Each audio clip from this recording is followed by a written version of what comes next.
Senhoras e senhores, boa tarde. Sejam todos bem-vindos ao primeiro seminário sobre diversidade de gênero na educação básica, mulheridades. A Secretaria de Estado de Educação, Desporto Escolar, SEDUC, por intermédio da Secretaria Executiva Adjunta Pedagógica, SEAP, Departamento de Políticas Educacionais para a Diversidade, DPDI, Gerência de Atendimento Educacional Específico e da Diversidade, GAED, e Coordenação de Educação em Direitos Humanos e Diversidade, CDHD, realiza o primeiro seminário sobre diversidade de gênero na educação básica, mulheridades. Tem como objetivo dar visibilidade pedagógica sobre a diversidade de gênero. A diversidade de gênero na educação básica possui bases legais e deve ser abordada de forma a promover a igualdade de direitos e oportunidades e a combater o preconceito e a discriminação. Assim, a Secretaria de Educação e suas escolas devem propiciar condições para a construção de uma sociedade equitativa.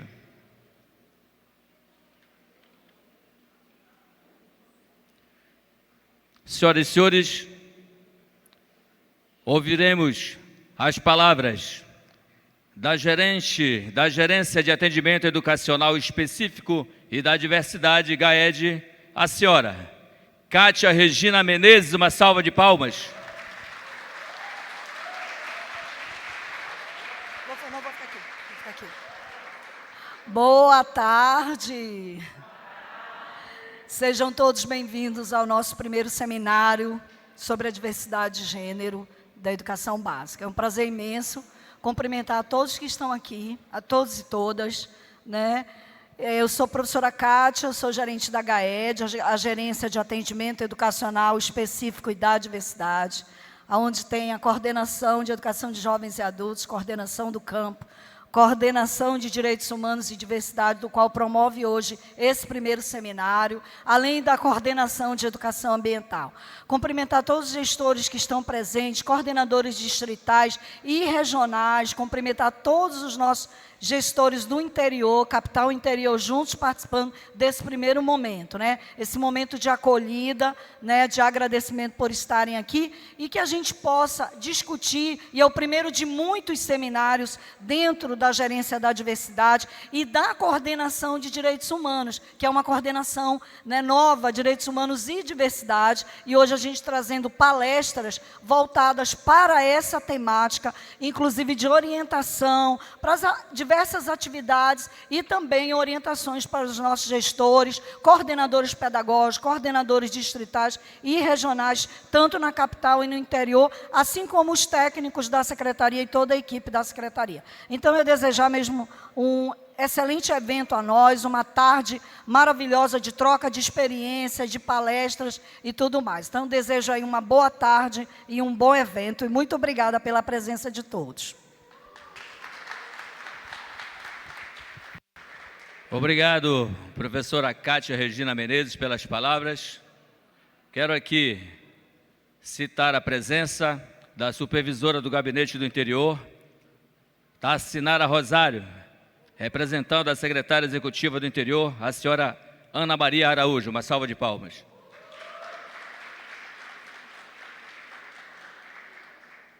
Citar também a assessora do Gabinete da Capital, a senhora Jeane Lima, representando neste ato a secretária executiva da capital, Edilene Pinheiro. Uma salva de palmas.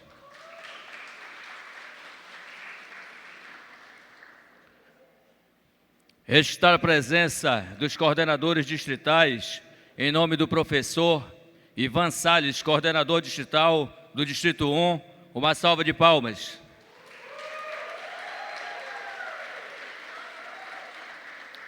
Registrar a presença dos diretores da Secretaria de Educação, diretores de departamentos, Cito a senhora Janibete Nunes, diretora do DEP, Departamento de Políticas e Programas Educacionais. Uma salva de palmas.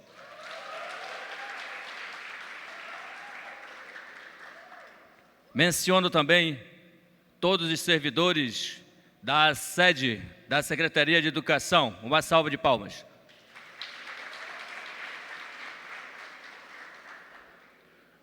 Senhoras e senhores, ouviremos neste momento as palavras do diretor do Departamento de Políticas Educacionais para a Diversidade, DPDI, o senhor Maílson Rafael Ferreira. Uma salva de palmas.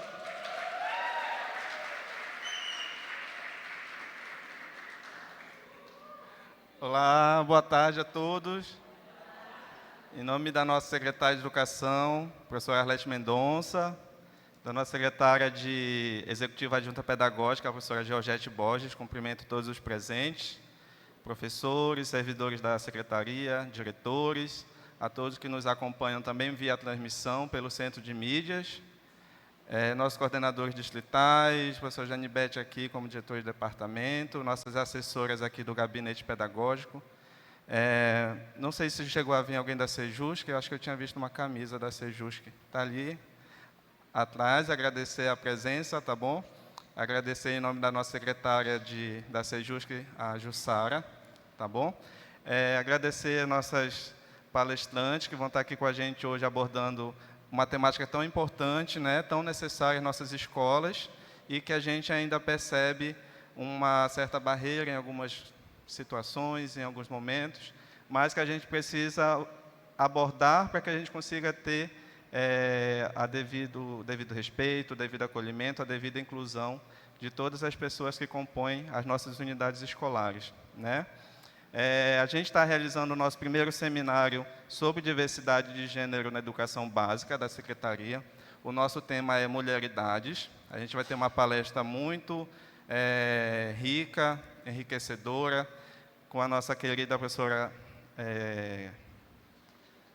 meu Deus, deu branco, Lidiane Cavalcante, né? Ela veio lá da Universidade Federal do Amazonas, já agradeço em se dispor a vir aqui conosco, contribuir. E também vamos ter uma fala, um painel com as nossas assessoras técnicas pedagógicas do departamento, né? A professora Dora Brasil, a professora Zanza e a professora Cláudia Pinheiro.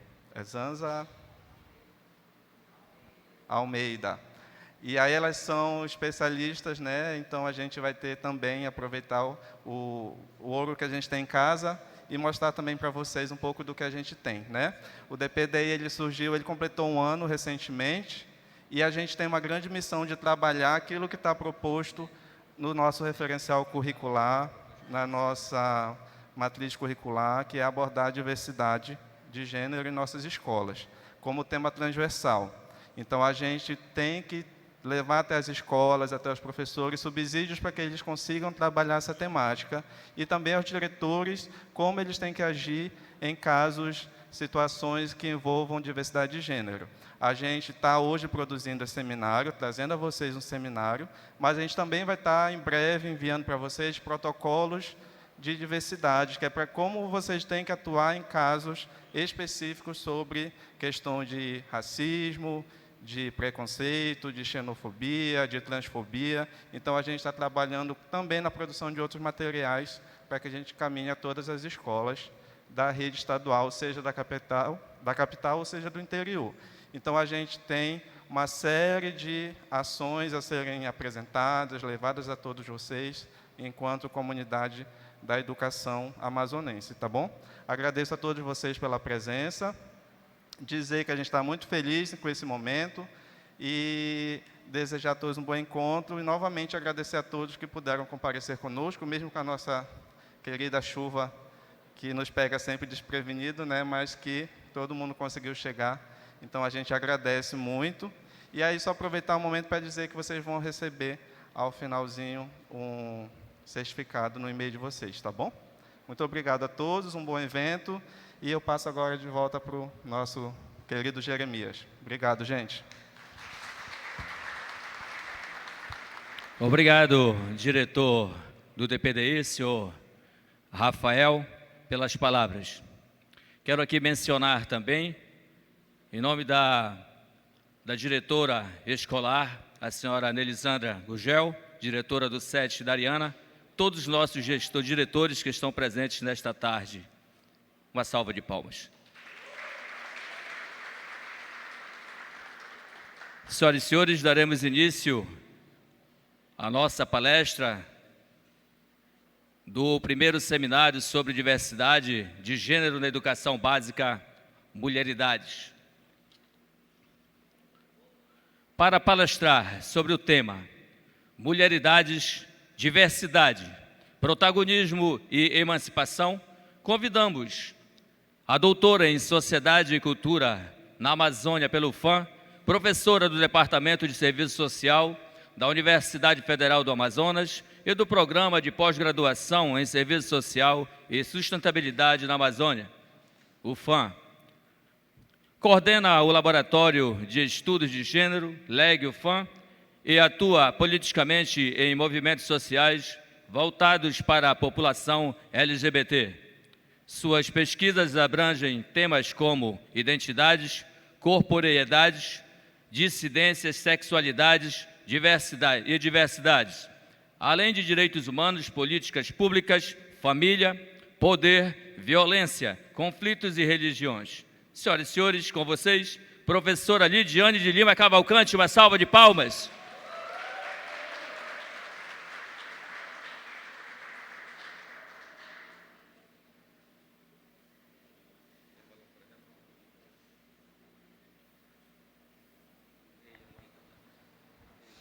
Boa tarde, pessoas. Tudo bem? Então, é uma imensa honra estar aqui. Gostaria de agradecer ao Rafael pelo convite. E é uma imensa satisfação, estou lisonjeada em estar hoje ao lado da Dora e da Zanza, que são duas referências para mim também. E hoje nós vamos falar de um tema desafiador, polêmico, mas que vale muito a pena para que verdadeiramente a gente possa ter um pouquinho mais de conhecimento e talvez desconstruir algumas questões. Porque quando nós ouvimos falar de gênero, geralmente, quando se fala de gênero, se pensa logo em uma perspectiva de ideologia. Será que é ideologia mesmo? Então, a ideia é que a gente possa verdadeiramente saber o que significa, tá bom? Então, trouxe para vocês alguns apontamentos sobre isso. Quando se fala em gênero, a nossa tendência é pensar, nossa, agora querem fazer a minha cabeça, né? E não. Na verdade, tudo que eu trouxer para vocês é um processo de construção científica de muito tempo, né? Nós aprendemos desde cedo que a ideia de gênero remete ao masculino e ao feminino, ok? E quando nós temos esse aprendizado de que nos remete ao masculino e ao feminino, nós precisamos mergulhar em uma coisa chamada identidades. Eu não resumo só masculino, feminino, mas eu preciso compreender que identidades são essas que estão permeadas nessa concepção que nós vamos chamar de estrutura binária. A noção de gênero clássico, como nós conhecemos, traz uma estrutura binária. Ou é masculino ou é feminino. Mas quando você se depara com a realidade lá fora, você percebe que esse universo vai um pouco além do masculino e feminino. Então, verdadeiramente, o que seria gênero? Gênero é um processo de construção efetiva, de que pode refletir o que é masculino, pode refletir o que é feminino, mas pode ir além. Por isso que eu coloquei aquela ideia ali. O que é gênero? É um processo de construção. Todos os dias nós estamos nos construindo para o que significa ser gênero. A concepção de gênero, talvez para mim, a noção do que é gênero feminino seja diferente do que é para a Dora, para a Zanza, para vocês. Não existe uma receita de bolo, não existe uma questão única. Nos anos 90, a socióloga brasileira que discutia, que abriu os portões dessa discussão para gênero, chamava-se Eliette Safiotti, e ela dizia, gênero é o processo de construção histórica, social econômica e cultural do que é masculino e feminino. Ela ainda caía na ideia do binarismo, ou é homem ou é mulher, né? Só que a contemporaneidade nos mostrou que é necessário ir um pouquinho além. Envolve esse processo de construção, sem dúvida, porque todos os dias nós nos construímos e nós nos desconstruímos. Vamos ver a prova. Você não pensa da mesma forma que há 10 anos atrás. Certamente, sobre determinados assuntos, algumas concepções tuas foram modificadas. Já dizia o filósofo Heráclito, lá na era antes de Cristo, um homem não se banha no mesmo rio 2 vezes. Nem o homem é o mesmo, nem o rio é o mesmo. Certo? As águas já passaram. Então, a forma com que você pensava há 5, 10 anos atrás, certamente você já desconstruiu muita coisa. Com as ideias de gênero também. Gênero é uma categoria discutida na biologia, na sociologia, na história, na psicologia, na antropologia, em várias áreas de conhecimento. E conforme nós vamos avançando como civilização, nós vamos percebendo a necessidade de compreender o que nós vamos chamar de diversidade. Então, as noções de gênero, elas não se ancoram só na ideia do clássico masculino e feminino.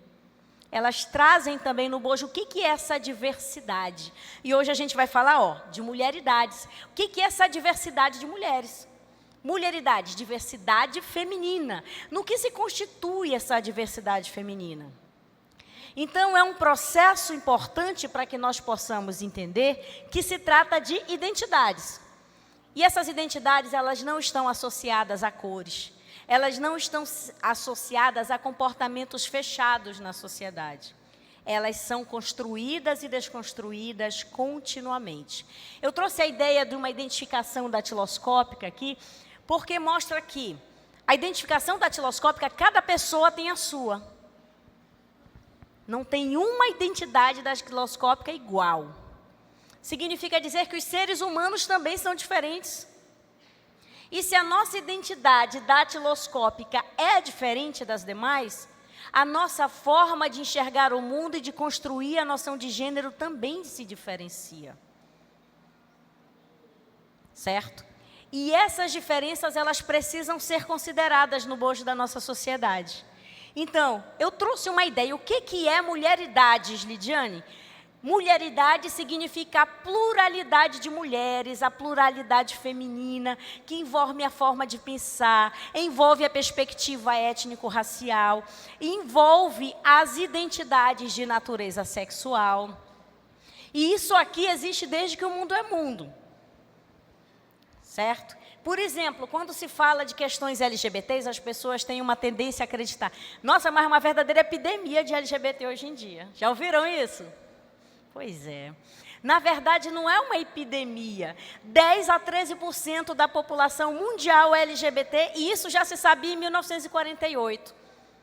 Você toma mais conhecimento das identidades de natureza sexual, porque hoje nós temos a internet, porque hoje nós temos a rede social. Mas todo mundo ouviu falar, pelo menos, num parente distante, naquela tia que nunca casou. E na velhice, não, vou morar com aquela outra tia ali, que uma faz companhia para a outra. Né? Em pessoas que viveram uma solidão extrema durante a vida inteira, porque não seriam aceitos por uma sociedade. Que a nossa sociedade é uma sociedade opressora, ela é uma sociedade excludente. Mas essas identidades, elas estão aqui. Então, eu trouxe um pouco do que é a pluralidade feminina, do que são essas mulheridades. Vamos lá. Aqui nós temos mulheres que trazem uma identidade na perspectiva oriental. São outras culturas que muitas vezes nós não conhecemos, mas elas existem. Elas estão no âmbito das nossas escolas também. Temos as mulheres indígenas. Nós estamos no meio da Amazônia, num dos estados com maior percentual de população indígena do Brasil, mas nós temos ainda uma população que nega a sua própria identidade. Né? Muitas dessas identidades, elas são negadas. Muitas vezes, se alguém é chamado de indígena, essa pessoa toma isso de uma maneira como se fosse uma ofensa. Mas nós temos a nossa ancestralidade indígena. Né? E as mulheres indígenas, elas têm muito protagonismo na contemporaneidade, inclusive na nossa cidade. Temos as mulheres afrodescendentes ou mulheres negras. Também eu trago outra perspectiva de mulheridade no eixo étnico-racial, que precisa ser respeitado, que demanda a consideração dessa sociedade, mas também nós temos uma lacuna histórica com essa população. Histórica mesmo, certo? Porque nós temos muitos estudos científicos que mostram que as mulheres negras, por exemplo, elas são muito mais penalizadas quando sofrem violência obstétrica. Elas são a maioria das mulheres mortas por feminicídio no Brasil. 67% das mulheres mortas por feminicídio são mulheres negras. E o que é o feminicídio? O feminicídio é quando uma mulher é morta pela sua condição de gênero, pela sua condição feminina. Tá? E muitas vezes... Tá. Não. E muitas vezes nós... É só para falar? Tá. Perdão, quem tem o carro Fiat, placa NOI 8635, próximo ao portão de entrada, comparecer, por favor, ao estacionamento. Tá? Então, voltando aqui, vamos lá, pessoal. Nós temos uma dívida histórica. O que é o feminicídio? Como eu disse, é quando uma mulher é morta pela sua condição de gênero. E você diz, mas morrem mais homens que mulheres na sociedade, verdade? Verdade. Contudo, os homens não morrem pela sua condição de homens. Nós que trabalhamos com pesquisa e na militância social, com essas perspectivas, quando nós vamos ver uma investigação policial, se essa investigação policial não sair da delegacia com uma proposta de um possível feminicídio, o Ministério Público não pode fazer nada. E às vezes você olha a cena do crime e está muito claro que são crimes de ódio. Certo? Não são crimes comuns, não é o latrocínio, o roubo seguido de morte, não é um homicídio simples, são homicídios onde muitas vezes os corpos das mulheres são mutilados, né? Onde mulheres são estupradas. Então tem muita coisa aí para a gente discutir, o que caracteriza esse feminicídio. E as mulheres negras são as maiores vítimas, porque historicamente nós tivemos também um desafio de considerar que a vida das pessoas negras vale menos. Nós fomos praticamente o último país do mundo a abolir a escravidão. Quando se fala do primeiro estado, tem gente que bate no peito e diz, mas o Amazonas foi o primeiro a abolir a escravidão. Sim e não. Sim, foi o primeiro a criar uma legislação. Não, porque só conseguia ter a liberdade quem podia comprar. E pessoas escravizadas não tinham recurso para comprar sua liberdade. Então era muito contraditório. Significa dizer que nós temos uma lacuna histórica com essa população. Certo? E temos ainda nesse eixo das mulheridades, da diversidade, nós temos as mulheres trans. O que são mulheres trans? Mulheres transgênero. Também são mulheres. O que me define não é um sexo de nascimento, é a construção de gênero. Essa construção de gênero, ela se dá na perspectiva histórica, ou seja, a minha história conta, a minha condição social conta, o meu contexto social, existencial e psíquico conta também. Como é que eu estou construindo psiquicamente o que é ser mulher? Então, se não é um sexo que diz quem eu sou, mas um processo de construção de gênero, mulheres trans são mulheres. Elas também são mulheres.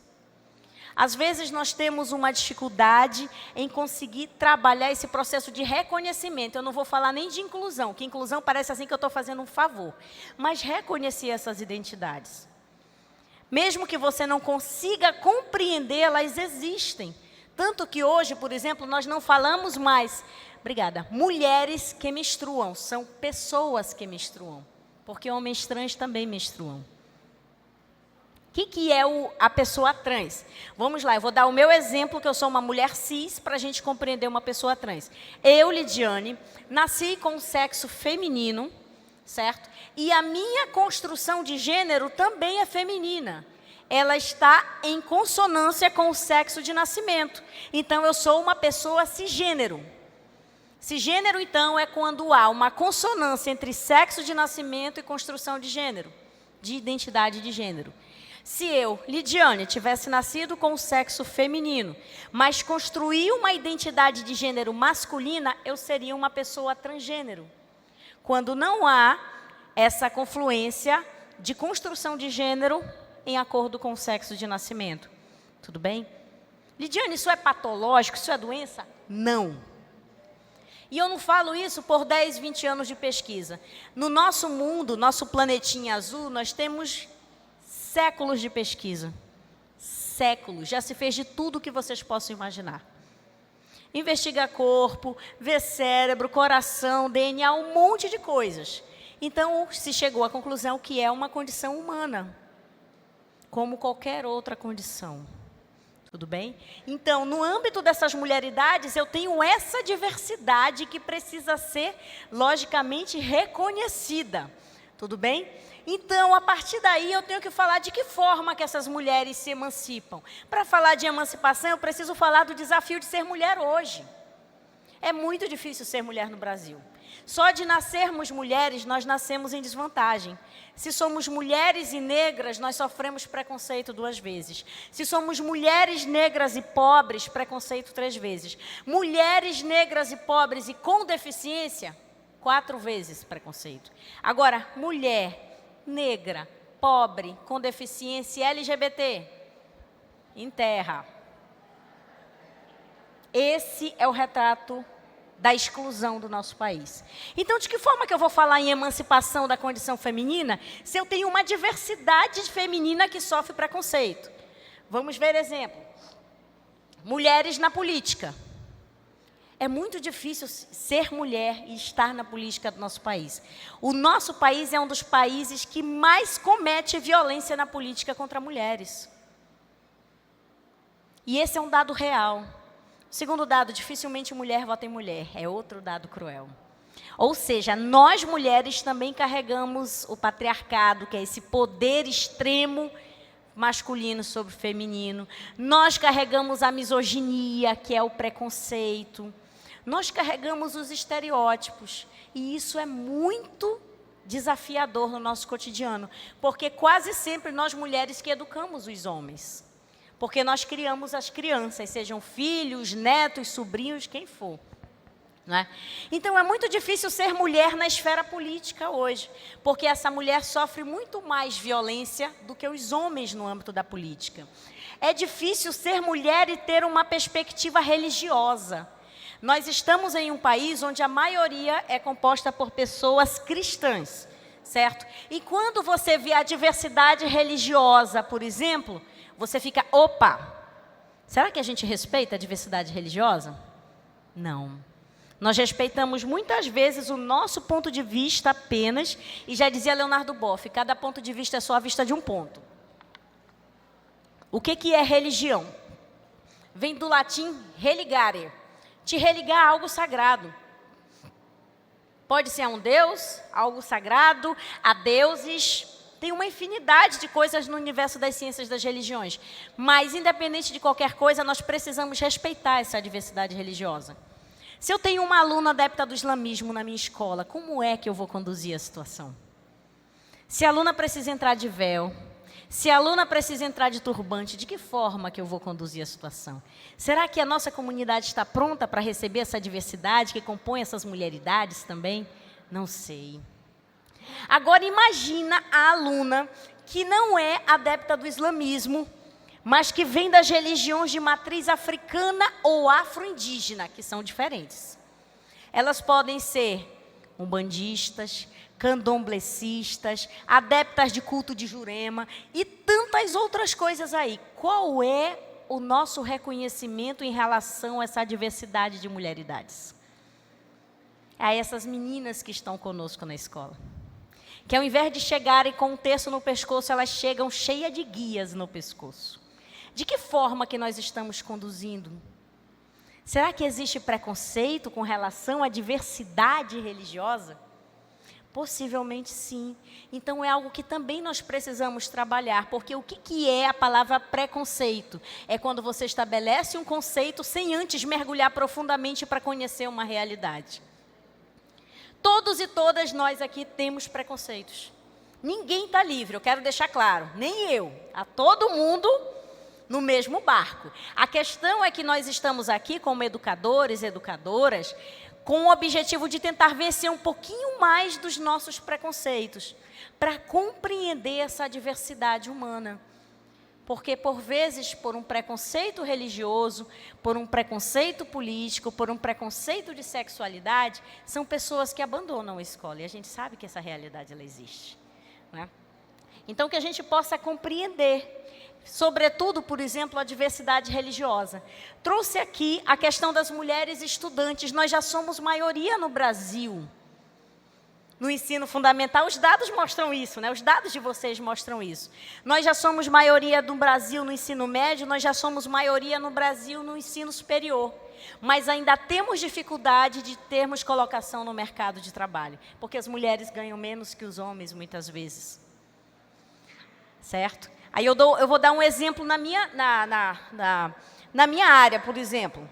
Na carreira universitária, você diz, não, mas é concurso público igual para todo mundo. Mas, por exemplo, quando vai se falar de pesquisa, somente 23% das mulheres são pesquisadoras no Brasil, reconhecidas como pesquisadoras de produtividade CNPq. Por quê? Porque quando elas chegam em casa, elas não conseguem se dedicar à pesquisa, elas têm que cuidar do filho, cuidar do marido, fazer a limpeza da casa. Tem alguém que não tem essa realidade aqui? Pois é. Silêncio ensurdecedor. Nós temos uma jornada dupla ou talvez tripla, então as mulheres dificilmente conseguem esse posto, né? Então, é muito difícil também ser mulher e conseguir estudar, conseguir buscar verdadeiramente uma colocação profissional. Temos aqui a realidade da dificuldade de emancipação de mulheres trans, que muitas vezes não são reconhecidas como mulheres, são reconhecidas por homens, são tratadas pelo nome que eles chamam nome morto. O que é o nome morto? É o nome civil, quando ainda não foi retificado, quando ainda não foi feito um processo de retificação no cartório. E você diz, por que essas pessoas, Lidiane, não mudam o nome delas no cartório? Porque não é simples. Não é simples. Não é, por exemplo, eu posso chegar no cartório hoje e dizer, olha, a partir de hoje eu não me chamo mais Lidiane, eu vou me chamar Lucas. Eu posso fazer isso? Não, não é simples. Essas pessoas passam por inúmeras barreiras. E são barreiras burocráticas importantes. Porque senão eu, Lidiane, cometo um homicídio, vou lá, troco de nome e não respondo por isso. Então, precisa de certidão de antecedentes criminais, precisa de certidão negativa na Receita Federal, precisa ter certeza que essa pessoa não deixou nenhuma dívida naquele nome antigo, cometeu nenhum crime, nenhum delito. Então, não é algo simples de se fazer. Certo? E muitas pessoas, quando pensam no tamanho do processo, elas desistem. Mas elas têm direito ao uso do nome social, que mais tarde eu sei que vai ser trabalhado aqui, né? Então, só para nós termos uma ideia, então, se emancipar como mulher já é difícil, imagina emancipar-se como mulher transgênero. O desafio é maior. E temos ainda outras mulheres do segmento LGBT. O que significa LGBT? Lésbicas, gays, bissexuais, travestis, transexuais, intersexuais. Essa sopa de letrinhas aí, ela é importante para nós compreendermos, porque dentro desse universo, olha, temos as mulheres trans e temos as mulheres lésbicas e bissexuais. Além disso, nós temos as orientações sexuais. O que é orientação sexual? Se você é heterossexual, se você é homossexual, se você é bissexual. Lidiane, é só isso? Não, a gente passaria um semestre inteirinho estudando isso, porque são mais de 55 orientações sexuais. Talvez a gente tenha mais de uma. Talvez a gente tenha mais de uma orientação sexual. Lidiane, como é que isso é possível? Vamos ver um exemplo aqui. Uma das orientações sexuais é para mexer com vocês mesmo. Mexeu com vocês? Mexeu, né? Pessoal, pode ser que a gente tenha mais de uma, pode ser que tenha 2, 3. Vou dar um exemplo para acalmar os ânimos, vamos lá. Vou dar um exemplo para vocês. Você pode ser heterossexual. O que é heterossexual? É quando o teu desejo afetivo sexual está orientado para aquele que é diferente de você, de um outro gênero, certo? Pode ser que, além de heterossexual, você seja demissexual. Já ouviram falar disso? Tem muito professor aí que é demissexual. O que é a pessoa demissexual? Primeiro, a pessoa demissexual, ela não consegue ter uma relação sexual se ela não estiver profundamente atraída, apaixonada. e às vezes se apaixona pelo outro pela inteligência que ele tem. Então não pode ser duas coisas? Pode ou não, gente? Pode. Então você pode ser heterossexual e ainda ser demissexual. Você pode ser homossexual, você pode ser demissexual também, dentre outras orientações. Mas eu queria, vamos baixar um pouquinho agora os ânimos. Eu queria chamar a atenção de vocês para uma outra orientação sexual que quase a gente não fala, tá? Existem orientações sexuais que são diferentes. Vou falar rapidinho antes de entrar nesse tema da assexualidade. Já ouviram falar? Pessoas assexuais, presta atenção. Pessoas assexuais não sentem atração afetivo-sexual por ninguém. Existe também. O mundo não é só desejo. Existem pessoas que não sentem atração afetivo-sexual por ninguém. Isso é normal, Lidiane? Sim, é normal. E tem sido cada vez mais uma orientação sexual que precisa ser falada. Por exemplo, nas minhas pesquisas eu já atendi casais assexuais. Não sente desejo afetivo sexual, não tem relação sexual, mas são casados. Vivem na perspectiva da solidariedade, da convivência, de um afeto mútuo. Compreenderam? É isso, pessoal, também existe. Tá bom? Então a gente poderia passar um semestre inteiro aqui discutindo as orientações sexuais, mas quem sabe num outro momento, tá bom? Me coloca à disposição para o que for preciso. Agora, para falar dessas mulheridades aqui, é importante também não só falar de emancipação, mas falar dos desafios que elas enfrentam, certo? Dentre os desafios nós temos a violência, ou as faces da violência. Coloquei algumas faces das violências que são sofridas por essa pluralidade de mulheres. Dentre elas, nós temos a violência institucional. A violência institucional é quando uma mulher sofre uma violência em uma instituição, sobretudo instituição pública. Isso acontece também. Quando ela é maltratada num serviço, quando ela é maltratada numa UBS, quando ela é discriminada nessa UBS pela condição dela. Quando as meninas, muitas vezes, recorrem à UBS em busca de preservativo. Elas são discriminadas.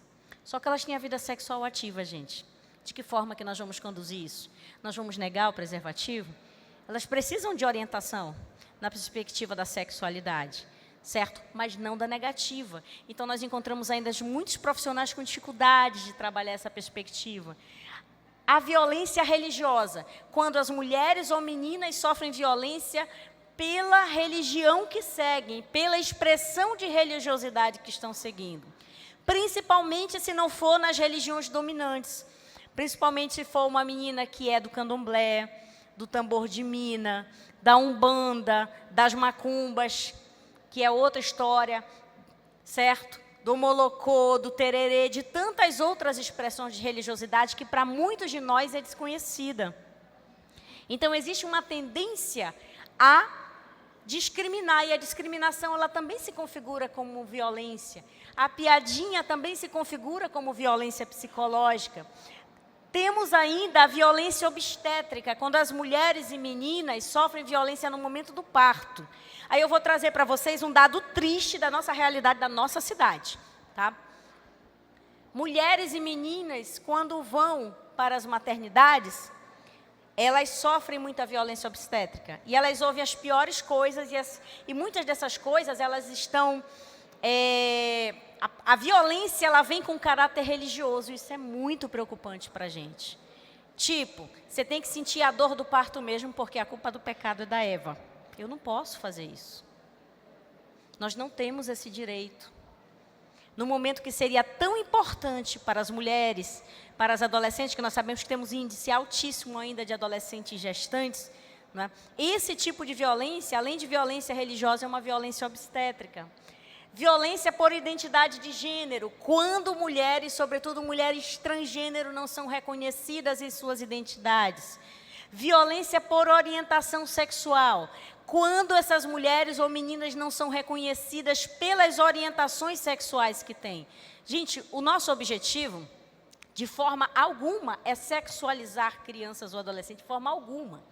Aí queria falar para vocês, fazer um parênteses aqui, para falar um pouco do conhecido kit gay, que todo mundo já ouviu falar em algum momento, não ouviu? Alguém já viu o kit gay? Pois é, a gente não viu o kit gay. Então, eu queria fazer um parêntese de 5 minutos para a gente discutir isso, porque a gente ouve demais nas escolas, nas famílias. Vamos lá. Em 2005, o Brasil lançou um programa chamado Brasil Sem Homofobia. Por quê? O Brasil já era um dos países que mais mata a população LGBT no mundo, isso em 2005. Quando foi em 2008, ele criou um programa chamado Escola Sem Homofobia. Esse programa foi para que a gente pudesse discutir com as escolas do Brasil inteiro a importância de se trabalhar a diversidade, que é o que vocês estão fazendo aqui hoje, né? E para combater a violência nas escolas. Quando foi em 2009, surgiu a ideia, certo, no Ministério da Educação, de se fazer uma pesquisa nas capitais que têm maior índice de homofobia nas escolas. Se escolheu 11 capitais. Das 11, Manaus estava inclusa, porque era uma das cidades com maior quantitativo de dados de violência dentro da escola. Então, eu quero explicar essa historinha, porque vocês serão agentes multiplicadores mais tarde. Então, desse dado do Ministério da Educação, se abriu uma licitação para ver uma organização de sociedade civil que pudesse conduzir essa pesquisa, para ver se realmente isso era real. Quem ganhou a licitação foi a Reprolatina, Saúde Sexual e Reprodutiva, que é conduzida hoje, até hoje, por professores da Unicamp, que é uma das melhores universidades do país. Tem professores, inclusive, de outras universidades, oriundos de outras universidades do Mercosul. Tá? A pesquisa foi feita em 11 capitais brasileiras. Em cada capital, nós fizemos pesquisa em 2 escolas, sendo estaduais e municipais, 2 de cada, pegando as escolas com maior IDEB e com menor IDEB, para a gente fazer a investigação. Para nossa surpresa, como resultado da pesquisa, e não foi uma pesquisa marxista não, tá, gente? Foi uma pesquisa que trabalhou como método a fenomenologia. Ou seja, tu vê os fatos, você enxerga a realidade, os fenômenos e descreve. Não te posiciona. Você descreve com base nos autores da fenomenologia. Fizemos, gerou um relatório, desse relatório gerou uma coletânea de artigos. E, além dessa coletânea, se gerou 4 produções audiovisuais, curta-metragens, que professores do ensino médio receberiam. Professores, eu não estou falando de aluno. Porque a ideia seria nós trabalharmos com os professores, orientar os professores, o corpo docente, para, a partir daquelas produções audiovisuais, ele conseguisse compreender e conseguisse gerenciar uma situação em sala de aula. Só. Não seria cartilha para aluno, não seria produção para alunos, seria para o corpo docente. E isso tudo se fez um rebuliço em nível de Brasil, não é? Aí, um candidato a presidente foi para o Jornal Nacional e disse, está aqui, eu trouxe o livro, eu estou provando que é o kit gay. Eu não sei se vocês tiveram curiosidade de ver que livro é aquele. O livro era Sexo e Companhia. É um livro de um autor suíço. Suíço. Não tem nada a ver com a gente. E como o livro fez muito sucesso na Europa, a editora da Saraiva pediu para fazer a edição brasileira. Então, era vendido nas livrarias Saraiva. Nada a ver com o Ministério da Educação, nada a ver com as escolas, né? Então, só para vocês compreenderem a historinha. E eu digo isso tudo para vocês porque eu fui uma das pesquisadoras do projeto Escola Sem Homofobia e eu sou defensora do ECA. Jamais a gente faria qualquer coisa que prejudicasse as nossas crianças.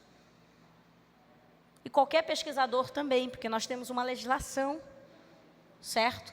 E o nosso papel é proteger crianças e adolescentes. E a ideia seria fornecer esse subsídio para que professores pudessem saber como conduzir a situação na sala de aula. Ok? Então, só para a gente compreender.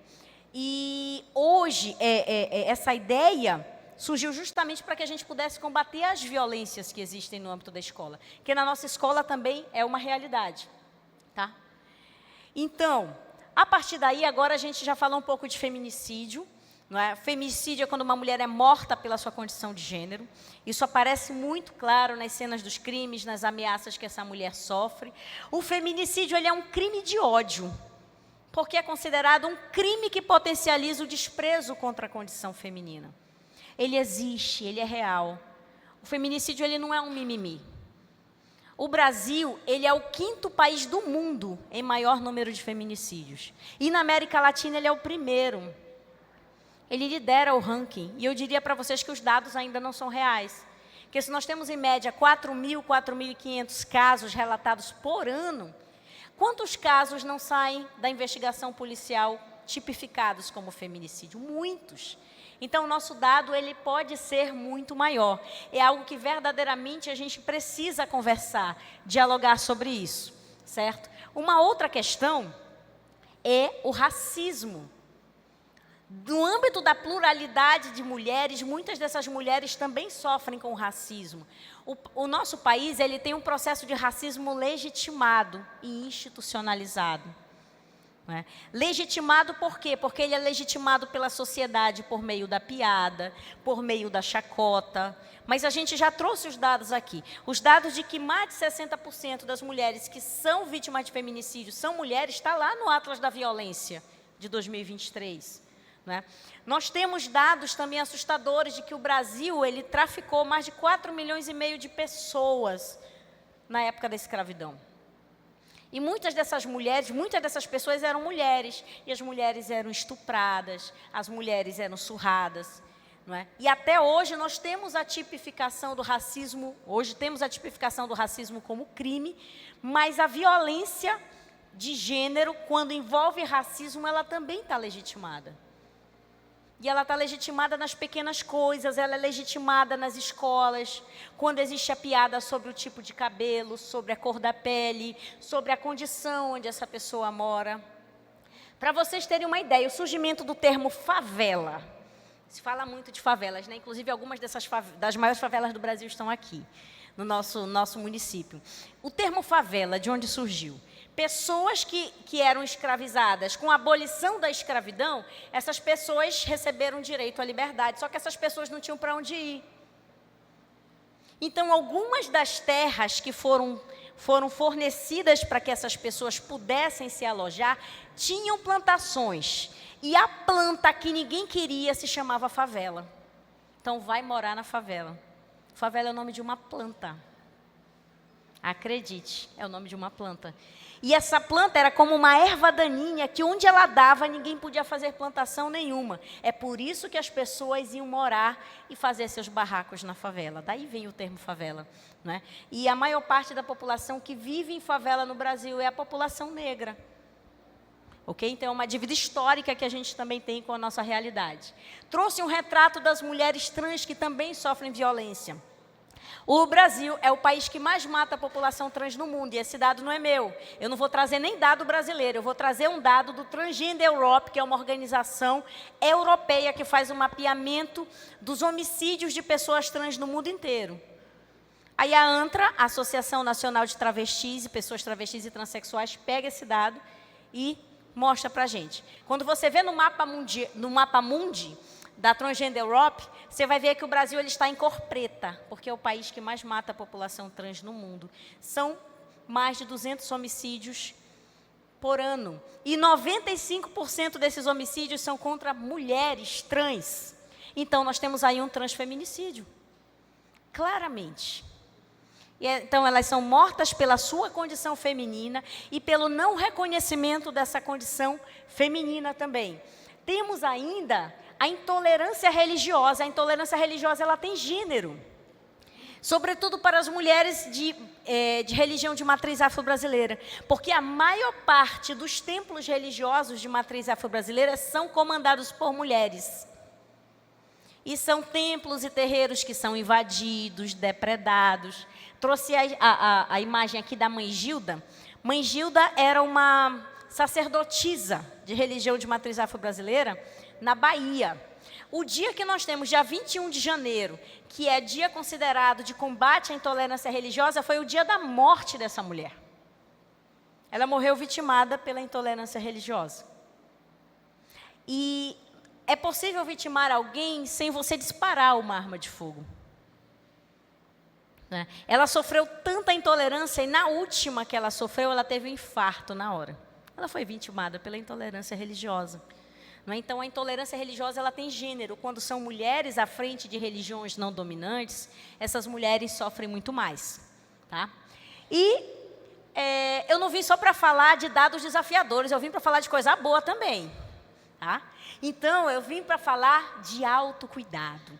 Nós precisamos falar disso, porque para desenvolver o nosso protagonismo feminino, para desenvolver a nossa liderança feminina, nós temos inúmeros desafios. É o desafio do trabalho diário, é o desafio na escola, é o desafio muitas vezes nas nossas relações interpessoais.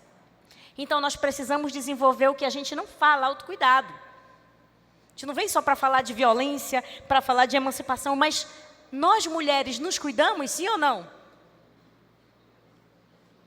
Será que nós cuidamos de nós mesmas? Será que nós conseguimos ter tempo para isso? Nós cuidamos da escola, cuidamos do nosso setor que trabalhamos, não é verdade? Quando a gente chega em casa tem que cuidar da família, mas nós nos autocuidamos de verdade? Autocuidar-se é ter o tempo para fazer alguma coisa que te dê prazer e ter paz para fazer isso, certo? É tirar um tempo para você, para ouvir uma boa música, para ir ao cinema, para ler um bom livro, para fazer uma atividade física, quem gosta. Não é estar em posição de lótus de meditação, não, gente. É nos autocuidar de verdade. E esse tem sido um desafio cada vez maior, porque a nossa jornada é uma jornada extremamente desafiadora, extremamente delicada, em que nós temos dificuldade para exercer o nosso próprio autocuidado. Então, é algo que nós precisamos falar. A segunda coisa que precisamos falar é de sororidade. Nós, mulheres, somos educadas para sermos rivais uma das outras. É verdade ou não é? Nós somos educadas desde pequenas que a outra é rival. Nós somos educadas para compreender que verdadeiramente eu preciso passar na frente da outra. E isso é um desafio gigantesco quando a gente fala de mulheridades, porque nós não conseguimos dar as mãos umas para as outras. Nós não conseguimos ter empatia pelo que a outra sente, perguntar como a outra está.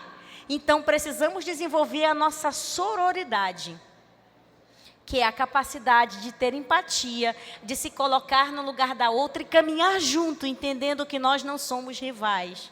Nós estamos na mesma jornada. Isso é sororidade, certo? E o que nós enxergamos na nossa realidade brasileira, sobretudo, é um contexto totalmente diferente. Vou dar um exemplo aqui, que é um exemplo bem cruel, tá? Mas somos todos adultos e adultas.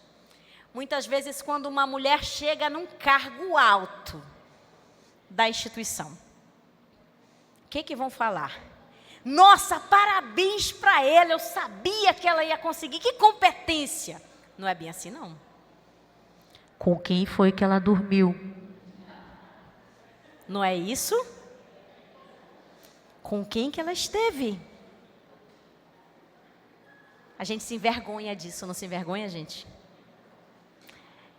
Muitas vezes esse é o nosso posicionamento, sobretudo de nós mulheres. Isso dói, porque é a ausência de sororidade, é a ausência de empatia, é a ausência do sentimento de você torcer pela outra.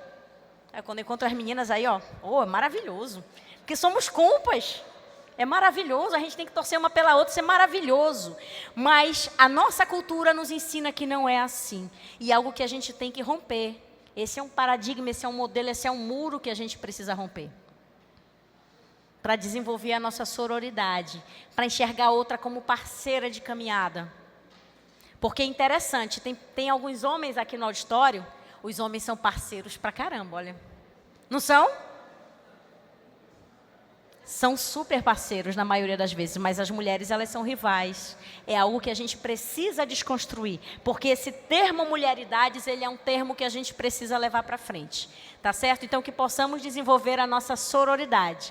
E eu fecho aqui essa primeira parte com vocês, trazendo uma citação de Rosa Luxemburgo, que fala sobre essa questão feminina, né? Por um mundo onde sejamos socialmente iguais, humanamente diferentes e totalmente livres. Viva a diversidade humana, viva as mulheridades. Muito obrigada.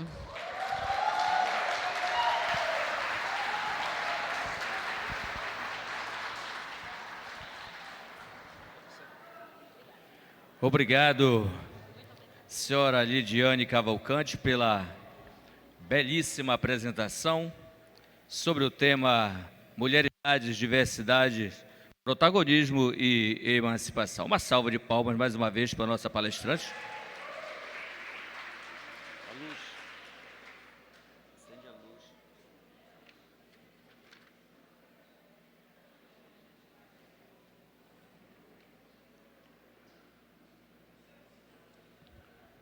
Senhoras e senhores, agora teremos a apresentação do painel As políticas educacionais sobre a diversidade de gênero no âmbito da SEDUC Amazonas.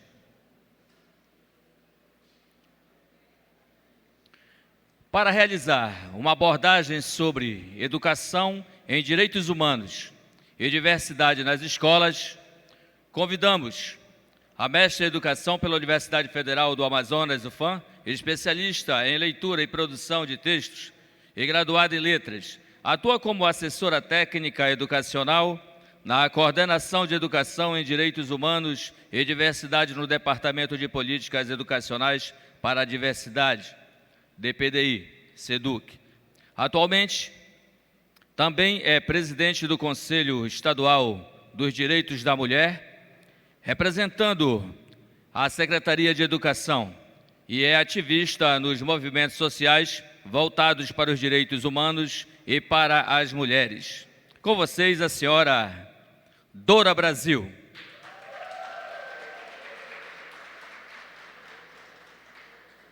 Convidamos também para apresentar o tema Representatividade e protagonismo da mulher negra, gênero, raça e classe, a professora doutora em políticas públicas, mestre em educação na Amazônia PPGE, UFAM, graduada em letras de língua portuguesa pela UFAM, atua como assessora técnica educacional na Coordenação de Educação em Direitos Humanos e Diversidade no Departamento de Políticas Educacionais para a Diversidade, DPDI, e é pesquisadora, docente da Fiocruz e é membro fundadora da União de Negras e Negros pela Igualdade no Amazonas, atual secretária nacional de Ciência e Tecnologia da UNEGRO e dirigente estadual da União Brasileira de Mulheres, UBM.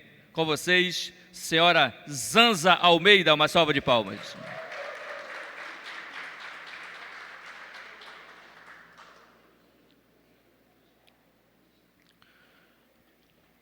Convidamos também, para abordar a temática Direito ao Uso do Nome Social, convidamos a graduada em História pela Universidade Federal do Amazonas, mestre em Ensino de História pela Universidade Federal de Santa Catarina e pesquisadora de temáticas relacionadas à educação das relações étnico-raciais, letramento racial e educação antirracista. Atualmente, atua como assessora técnica educacional do Departamento de Políticas Educacionais para a Diversidade, DPDI da SEDUC-AM. Com vocês, a senhora Cláudia Pinheiro.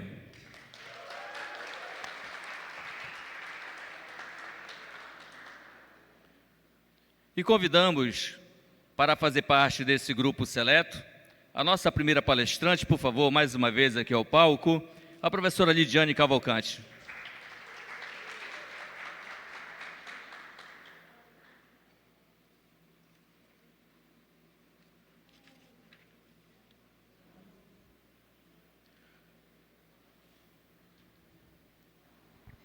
Boa tarde a todas as pessoas aqui presentes. Eu trago reflexões acerca dos direitos humanos, da educação em direitos humanos na educação. Eu vivo um dilema, gente, que meu óculos é só para leitura. Aí, quando eu coloco aqui, eu enxergo vocês embaçados, eu vou ter que tirar. coisas de Dora. Educação em direitos humanos e diversidade no contexto escolar.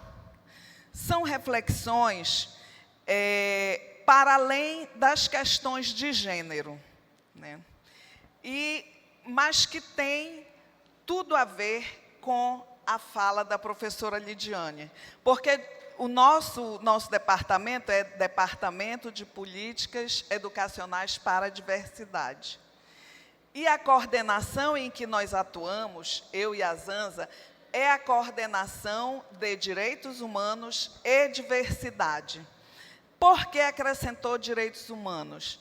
Porque é humanamente impossível trabalhar os direitos humanos sem enxergar as diversidades humanas, as diversidades da sociedade brasileira. Então, um breve conceito e uma deturpação aqui para esclarecer. O que são direitos humanos?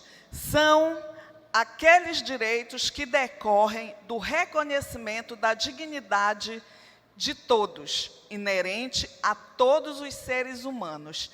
Esse é um conceito da pesquisadora da USP, Maria Vitória Benevides. Esses direitos são universais para todos, e são inalienáveis, são indivisíveis. Todos, qualquer um tem direito, deve ser reconhecido como um sujeito de direitos, e que esteja vinculado à sua dignidade.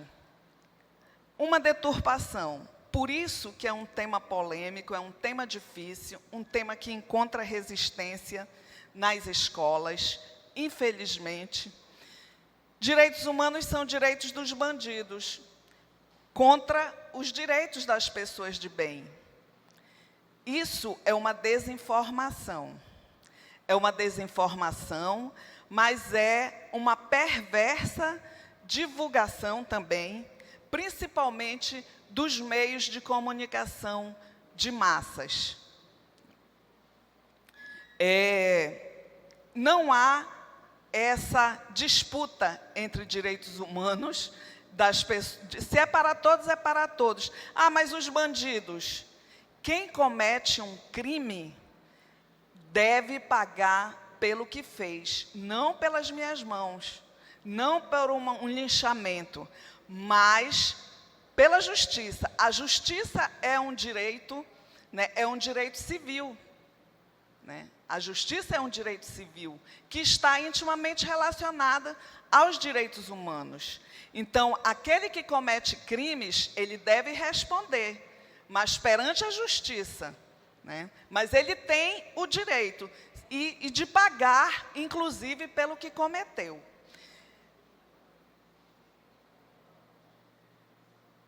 E por que trabalhar direitos humanos e diversidade na escola? Por que trabalhar? Qual é a principal perspectiva de se trabalhar os direitos humanos nas escolas, diante de tudo que a professora Lidiane colocou aqui, dentro da perspectiva de mulheridades e de gêneros? Porém, é necessário que fique claro que, quando se fala de direitos humanos, para mim, e eu acho que para muitos, é um grande guarda-chuva, que abarca não somente a questão de gênero, né? Nós vamos ver depois o quanto é grande esse guarda-chuva. No meu entendimento, esse direito humano universal, social, inalienável à educação, é um grande desafio.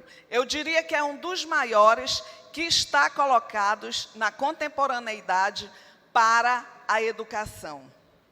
Não posso dizer que é um tema novo, não posso dizer que é coisa desse ou daquele governo. Não. É um tema que já se arrasta. 1948, que a professora falou aqui, foi o ano, né, da publicação da Declaração dos Direitos Humanos, que surgiu muito em função das guerras, né, da Guerra Mundial, mas não só por isso, pela necessidade de garantir dignidade à pessoa humana. E lá consta que é independente de cor, de raça, de gênero, de orientação sexual, de qualquer característica da pessoa. Quero. Já recebeu.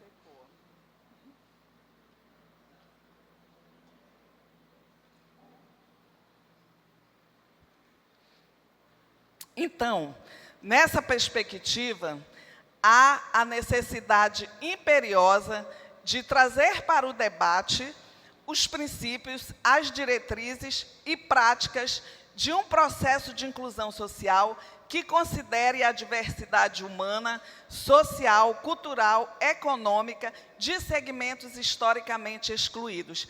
Essa aí é uma parte conflituosa, porque quando eu falo de princípios, né, como agente público, eu não estou falando dos meus princípios, eu estou falando de um princípio, de um processo de inclusão social. Eis que isso nos remete a quê? A escola inclusiva. Não é isso? Nós não desejamos uma escola que inclua? Então, quando eu falo de princípios, eu estou falando dos princípios do processo e não dos meus princípios. Princípios é aquilo em que eu acredito, aquilo que eu concebo. Só que para trabalhar o processo de inclusão, eu não trabalho com os meus princípios, mas com os princípios de um agente público, com os princípios de uma política pública de inclusão. Diretrizes e prática. Diretrizes são as normas, né, que estão estabelecidas de como eu vou atuar para esse processo de inclusão social, no nosso caso, de inclusão escolar. E as práticas, que é o nosso modo de fazer. O que nós vamos fazer para concretizar esse processo de inclusão social que considere a diversidade humana? Vamos continuar aqui. E que diversidade é essa que nós estamos falando? Eu acho que a professora Lidiane, ela abordou geral das mulheridades, a questão da religiosidade. Nós estamos nos referindo às questões de classe, gênero, raça, etnia e geração, que são constituídas por categorias que se entrelaçam socialmente. As mulheres, as afrodescendentes, os indígenas, as pessoas com deficiências, pessoas pretas, pessoas indígenas, pessoas pretas, de diferentes identidades e orientações sexuais, pessoas em privação de liberdade, os migrantes e pessoas em situação de rua. Todos esses segmentos sociais ou categorias, eles desaguam na escola, queiramos ou não. Aí é que entra o nosso papel. Com essa perspectiva, nós, do DPDI, da Coordenação de Direitos Humanos, estamos num processo de construção de um trabalho duro, ainda na fase elaborativa, na fase de construção de propostas pedagógicas, que é necessário que nós tenhamos uma proposta pedagógica voltada para esse processo. Esse tema é transversal, esse tema atravessa todos os objetos de conhecimento, todas as disciplinas. Né? E nós temos como desenvolver isso na escola, nós temos como trabalhar essa questão na escola. E nós temos que trabalhar do ponto de vista da inclusão. Nós não vamos conseguir trabalhar educação em direitos humanos se nós não conseguirmos enxergar o outro como um sujeito de direitos. Não é só tolerar. Eu, às vezes, ia na escola e falava sobre violência contra a mulher. E tinham professores que diziam, professora, eu sou contra a violência. Ah, é racismo? Ah, eu não sou racista. Por ali tu já via que tinha um pequeno racismo e um pequeno machismo ali, né? Nós temos que trabalhar isso pedagogicamente. Nós temos que tratar os nossos alunos com respeito. Continuando aqui. E que mudanças nós queremos com o processo educativo em direitos humanos? Eu poderia chegar aqui e falar para vocês do artigo 205, 206 da Constituição Federal. Eu poderia falar da LDB. A gente vai falar. Depois vocês vão ter escrito como documento orientador, esses que nós estamos produzindo, todo o aparato legal, todo o marco legal do trabalho com direitos humanos e diversidade, com essa perspectiva de inclusão e de respeito. O que é que nós queremos como impacto, como resultado desse processo educativo em direitos humanos? De certo que, como objetivo geral, nós queremos uma sociedade melhor, uma sociedade, porque isso vai impactar. Não é uma coisa que impacte agora, né? Trabalhar direitos humanos, trabalhar diversidade, faz parte de um processo pedagógico de educação integral do aluno. Aquele preconizado na LDB, preconizado na BNCC, preconizado no RCA, dos ensinos iniciais, do ensino fundamental, anos iniciais, anos finais, do ensino médio. Está preconizado lá. Mas nós queremos, e isso não é uma coisa que vai dar resultado amanhã, mas a gente pode ver a médio prazo na escola um resultado. Mas para a sociedade, como parte de um processo histórico, que a professora Lidiane falou aqui de um deles, que foi a escravidão, 300 anos de escravidão, né, que feriu todo e qualquer direito humano, né, todo e qualquer direito à moradia, direito ao trabalho digno, direito ao respeito aos corpos, todos os direitos humanos foram feridos com o processo de escravidão. Nós queremos o desenvolvimento de sentimentos e atitudes de cooperação e tolerância. Nenhum professor, nenhum gestor, ninguém vai pedir para o aluno escolher se ele quer ser menino ou menina. Isso não existe, gente. Como a professora colocou aqui, ideologia, não existe ideologia de gênero.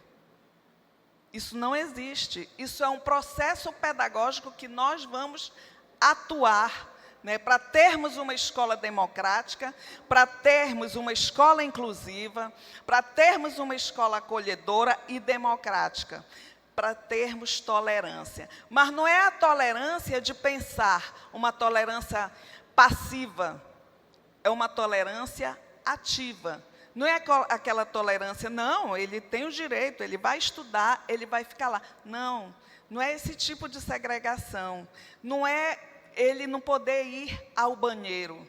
Eu penso que nós temos que evoluir, né, mas envolve vários aspectos materiais, inclusive infraestrutura, né, recurso, para o banheiro feminino, para o masculino e para o unissex.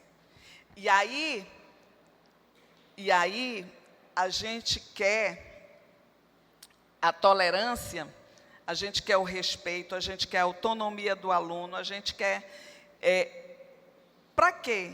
Para que aquele aluno que é hétero, ele entre no banheiro, se ele é um garoto, ele quer entrar no masculino, ele entra. Se ele quer entrar num banheiro unissex, ele entra, porque ele tem autonomia, porque ele vai desenvolver atitudes respeitosas. Nós queremos contribuir para desenvolver o senso de responsabilidade, educar. Quanto mais direitos humanos nós conhecemos, mais exercício de cidadania nós temos. Só que isso é uma via de mão dupla. Para cada direito meu corresponde uma responsabilidade. Nós queremos, enfim, né, eu coloquei ali as 3, eu tenho 15 minutos, já acabou o tempo. Nós queremos potencializar a capacidade de argumentação dos alunos, que é uma das competências gerais da BNCC, a competência 07. Nós queremos mais empatia e cooperação, também é outra competência geral da BNCC. E nós queremos responsabilidade e cidadania. Por fim, isso tudo é parte da educação integral e nós temos que ter claro isso, tá bom? Terminou meu tempo, eu vou respeitar, eu prometi para o diretor. Muito obrigada pela atenção de vocês.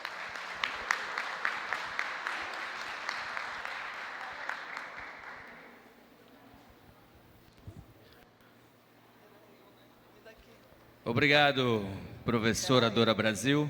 Mais uma vez, uma salva de palmas para a nossa palestrante, apresentadora do painel. Para dar continuidade à apresentação do painel, convidamos a senhora Zanza Almeida. Uma salva de palmas.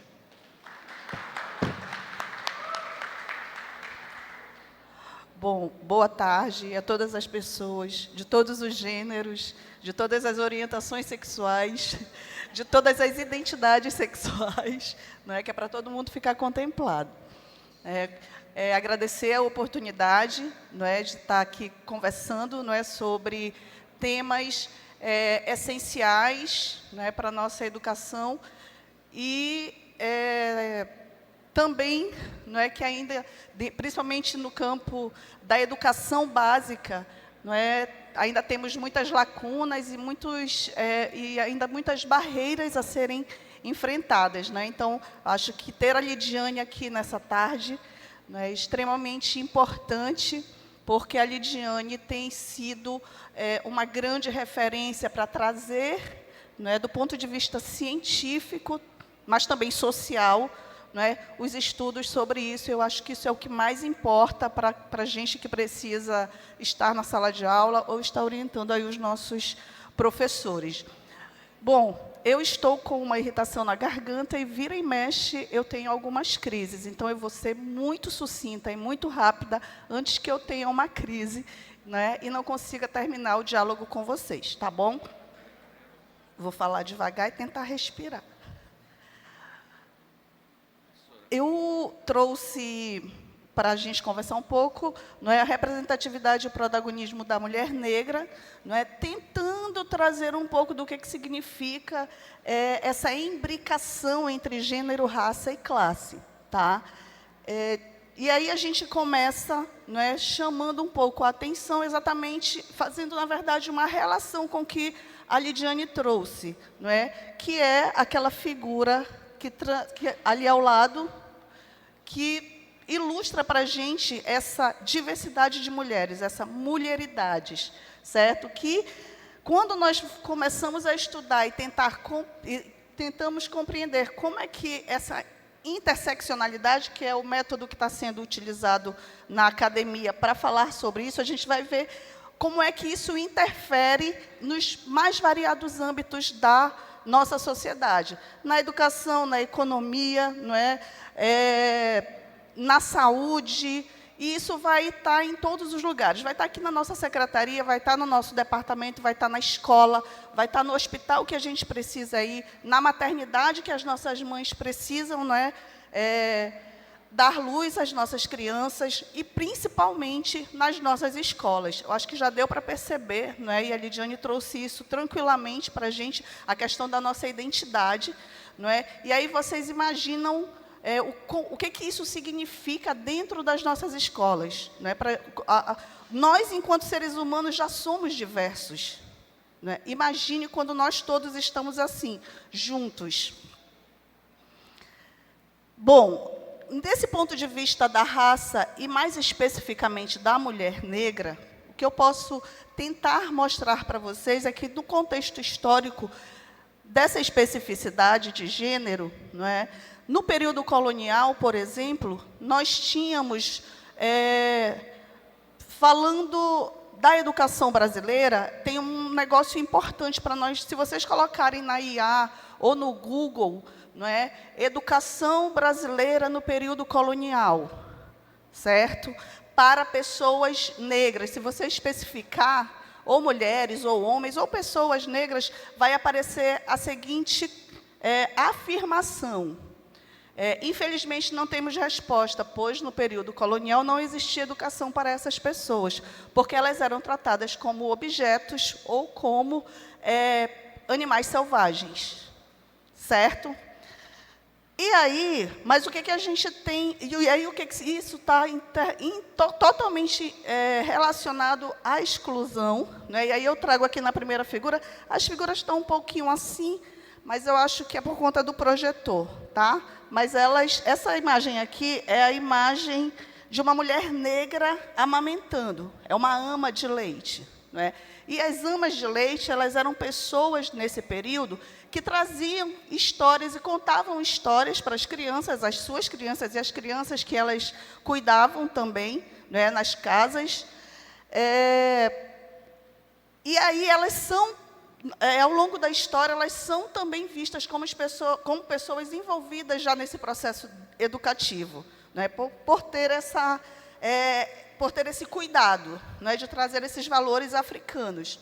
Mas também tem um negócio importante que a gente precisa saber, que quando a família tinha uma ama de leite, isso era uma coisa de status, né? Então, assim, é muito importante para o status da alta sociedade colonial ter ama ou amas de leite para os seus filhos e suas filhas, tá bom?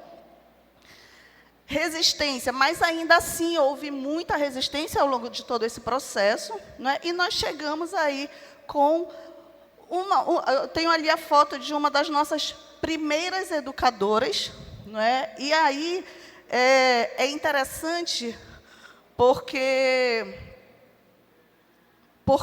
ao longo da história do professorado ou das educadoras negras, quando a gente também vai pesquisar, você encontra muito poucas pessoas que são reconhecidas. E essa pessoa aí, ela era uma doméstica, né, que também se transformou numa grande lutadora, não é, pela questão das empregadas domésticas, não é?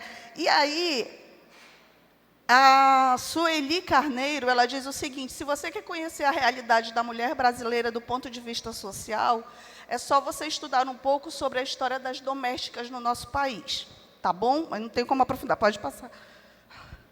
Ai, falei o que não podia. Bom, em relação ao racismo institucional, o que significa isso? O que esse conceito significa? Falta de representatividade de mulheres negras nas instituições, tá? O apagamento e o silenciamento de conhecimentos produzidos por africanos e afrodescendentes nos currículos, certo? E é por isso que a gente tem aí agora o DPDI, para a gente também suprir um pouco essa lacuna do nosso Estado. A discriminação racial e de gênero podem gerar menos oportunidades de estudo no mercado de trabalho, nos espaços de decisão. Então, quando você vai analisar a participação da mulher negra, não é, nas estruturas dessa sociedade, você vai verificar que no parlamento, se a gente está chegando a 1%, não chegamos ainda, a gente está em 0, alguma coisa por cento. Certo? Mulheres já é muito subrepresentativo. Quando se trata de mulher e negra, muito mais ainda. Nas reitorias, nas secretarias, ou seja, nos espaços de tomada de decisão, o índice é sempre muito pequeno, mas o índice cresce, não é, quando a gente vai para as oportunidades no mercado de trabalho. Né? O índice também cresce quando a gente vai ver os números de alfabetização e de escolaridade no nosso país. Né? E a gente também tem algumas outras coisas que são muito... que incomodam bastante. As estudantes negras são as que mais enfrentam assédio moral, assédio sexual e microagressões verbais nos espaços educacionais, seja na educação básica, seja na universidade. Aqui eu trouxe essa imagem, que é o lançamento de um livro, lá em Salvador, que se chama Estamos Prontas. né, ele tem um viés muito importante e trata principalmente da questão das políticas e dos espaços de decisão mais para o parlamento brasileiro. Não é? E aí foi muito interessante, ele tem sido muito procurado, porque elas colocam esse logo específico que é Mulheres Negras Decidem Sim. Mulheres negras estudam, mulheres negras se formam, mesmo com todo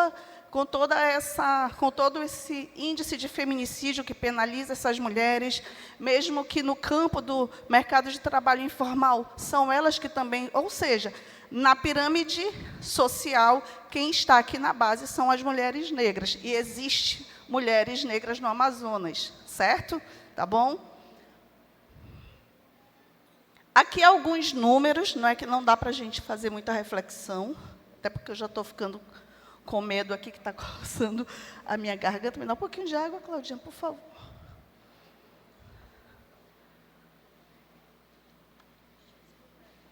O medo. Tá? Mas, assim, essas desigualdades e esse acesso é dificultoso, e esses dados estão relacionados com o que eu já falei para vocês anteriormente. Não é? Então, a população feminina negra no país hoje é de 28,3%, e dentro dessa população, os números ainda são muito altos. E quando se trata da questão do feminicídio, entre 3.373 mulheres assassinadas, esse é o mesmo dado que também compôs o mapa que a Elidiane falou aqui, o Atlas, tá? Entre 3.373 mulheres assassinadas em 2022, cujas informações de raça e cor foram registradas, prestem atenção, cujas informações foram registradas, porque ainda é muito difícil a questão, por exemplo, da autodeclaração, e aí a nossa campanha de autodeclaração está aí, não é? Mas ainda é muito difícil as pessoas se autodeclararem. Então, esses registros, eles dão uma notificação para a gente também, tá? 67% dessas mulheres que foram assassinadas são negras, né? A Lidiane trouxe esse dado também. Aqui é o meu último slide, tá? E aí eu trago também duas imagens importantes, né? O primeiro é de um filme que já foi muito assistido, eu imagino que a maioria de vocês conheçam, que é Estrelas Além do Tempo, não é? E o quanto que foi, e o quanto que não é, importante o reconhecimento do potencial e do protagonismo das mulheres, das meninas na ciência, certo? Hoje nós temos uma data já internacional para reconhecer as nossas meninas cientistas, não é? Então, isso é interessante, não é? Aqui também nós temos a Enedina Alves, que foi reconhecida como a primeira mulher engenheira do Brasil, certo? É a nossa primeira engenheira reconhecida, não é? Foi a primeira que se formou em engenharia, não é? E aí o protagonismo da mulher negra na construção de um ambiente educacional equitativo, que essa é a nossa luta, não é? Do ponto de vista da inclusão também, e dos direitos humanos e da diversidade, é fundamental para promover a igualdade e combater o racismo estrutural, que estrutura todos os outros racismos, inclusive o institucional. Tá bom? Então, obrigada.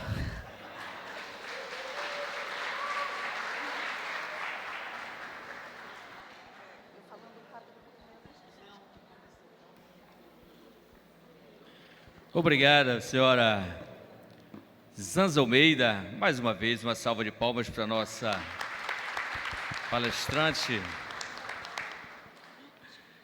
Dando continuidade, senhoras e senhores, para fazer uma abordagem sobre a temática direito ao uso do nome social, eu convido a senhora Cláudia Pinheiro, uma salva de palmas.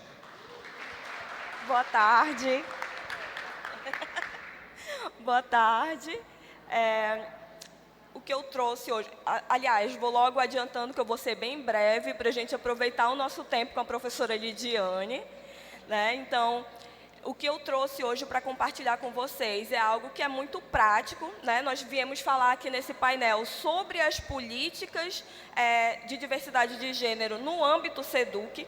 Então, o que eu trouxe hoje aqui para compartilhar com vocês, que é uma preocupação que nós, enquanto departamento, também recebemos por parte dos gestores. E aí, o que eu trouxe hoje aqui é relacionado à questão do direito ao uso do nome social, né? Então, o que é o nome social? O nome social, ele é aquele nome por qual uma pessoa transgênero, travesti, não binária, ela se reconhece diante da sociedade. É como ela se apresenta diante da sociedade, certo? E por se apresentar assim, por se reconhecer assim, nós temos que respeitar. Só que esse direito ao uso do nome social, como as nossas colegas aqui já falaram, ele ultrapassa o meu valor pessoal. Ele é um direito, certo? Então, ele é algo que ultrapassa a minha concepção pessoal. Então, esse nome social, e aí aqui cabe registrar, que esse nome social, ele não é um apelido. Porque, às vezes, a gente confunde achando que é um apelido. Ah, é como ele gosta de ser chamado, isso não é tão importante. É um apelido. Não é como quando me chamam de Claudinha, né? As pessoas me chamam de Claudinha na intimidade. É um apelido. Não é um nome social, eu sou a Cláudia, que é o meu nome de registro, né? O nome social, ele se difere do nome civil registrado nos documentos oficiais. E aí essa é a nossa confusão enquanto instituição, né? Porque a gente sabe da importância da documentação dentro da escola. E aí, eu vou começar por aqui. Por quê? Porque eu vejo que existe uma preocupação muito grande, claro, relacionada à questão da legalidade, né? Porque uma das preocupações dos nossos gestores é relacionada ao quê? Mas e os pais dos outros alunos? Né? E eu vou estar fazendo isso, eu vou estar fazendo aquilo. E como que isso vai ser recebido pela minha comunidade escolar se eu estiver validando, vou usar essa palavra aqui, tá bom? Ela não é a mais adequada, mas eu vou usar aqui para a gente poder se entender. Então, como que eles vão reagir quando eu estiver validando esse nome social desse aluno? Né? Eu sei que existe essa preocupação, a gente recebe esse feedback por parte dos gestores. Só que nós, enquanto agentes públicos, nós temos um marco legal que nos respalda na nossa prática diária dentro da escola, da gente enquanto instituição. E aí, claro que tem outros, mas eu trouxe aqui 2 principais, que eu acho que é algo que vai ajudar muito a gente no nosso dia a dia, lá dentro da escola, aqui dentro da sede também, né? Então, a gente tem aqui algumas legislações. Então, a gente tem aqui, gente, não está aqui em ordem cronológica nem nada, tá? Então, eu trouxe 2, assim, principais no âmbito federal e os 2 que a gente tem principais no âmbito estadual, certo? Então, nós temos aqui o Decreto 8.727 de 2016, que ele garante o uso do nome social na administração pública federal, certo? Então, nós temos o quê? Um decreto. Quando a gente vai para o campo do Estado, nós temos uma resolução, que é a Resolução 33 de 2013, do Conselho Estadual de Educação, que estabelece normas para a utilização do nome social nos registros escolares. Inclusive, quando você vai ver essa resolução, ele tem uma espécie de protocolo mesmo, de como você pode proceder dentro da escola quando o aluno fizer ali uma solicitação do uso do nome social. Ele é bem explicadinho, pausado, dá para entender, dá para compreender. né? Só que no dia a dia a gente também não tem muito esse tempo, né, para algumas coisas, eu compreendo também. E aí, diante disso, o departamento ele já está falando, como já foi mencionado, um protocolo bem objetivo, já está em fase de elaboração, um protocolo bem objetivo para quando vocês receberem esses casos de solicitação do uso do nome social. Para que seja algo que você veja, olha, esse daqui é o trâmite, é isso aqui que eu tenho que fazer. Você não está desamparado, nós não estamos desamparados, certo? Então, nós temos essa resolução. E nós temos mais que uma resolução, nós temos uma lei estadual.